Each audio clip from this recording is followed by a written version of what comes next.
কেউ কথা রাখেনি। ৩৩ বছর কাটল, কেউ কথা রাখেনি। ছোটবেলায় এক বষ্টমী তার আগমনী গান হঠাৎ থামিয়ে বলেছিল, শুক্লা দ্বাদশীর দিন অন্তরাটুকু শুনিয়ে যাবে। তারপর কত চন্দ্রভুক অমাবস্যা এসে চলে গেল, সেই বষ্টমী আর এলো না।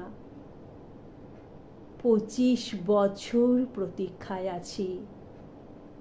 মামা বাড়ির মাঝি নাদের আলী বলেছিল, বড় হও দাদা ঠাকুর, তোমাকে আমি ৩ প্রহরের বিল দেখাতে নিয়ে যাব, যেখানে পদ্ম ফুলের মাথায় সাপ আর ভ্রমর খেলা করে।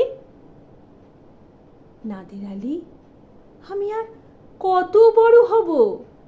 আমার মাথা এই ছাদ ফুঁড়ে আকাশ স্পর্শ করলে তারপর তুমি আমায় ৩ প্রহরের বিল দেখাবে? একটা রয়্যাল গুলি কিনতে পারিনি কোনোদিনও। লাঠি লজেন্স দেখিয়ে চুষেছে লস্কর বাড়ির ছেলেরা।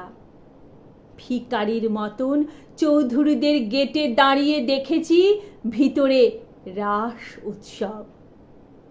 অবিরল রঙের ধারার মধ্যে সুবর্ণ কঙ্কন পরা ফর্সা রমণীরা কত রকম আমোদে হেসেছে। আমার দিকে তারা ফিরেও চায়নি। বাবা আমার কাঁধ ছুঁয়ে বলেছিলেন, দেখিস একদিন আমরাও।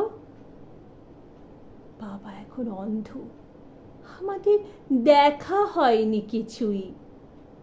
সেই রয়্যালগুলি, সেই লাঠি লজেন্স, সেই রাস উৎসব আমায় কেউ ফিরিয়ে দেবে না। বুকের মধ্যে রুমাল রেখে বরুণা বলেছিল, যেদিন আমায় সত্যিকারের ভালোবাসবে সেদিন আমার বুকেও এমন আতরের গন্ধ হবে।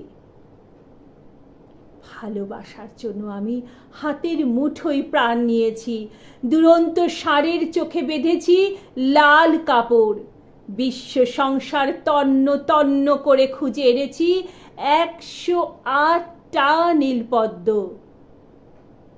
তবু কথা রাখেনি বরুণা। এখনো তার বুকে শুধুই মাংসের গন্ধ। এখনো সে যে কোনো নারী। কেউ কথা রাখে না।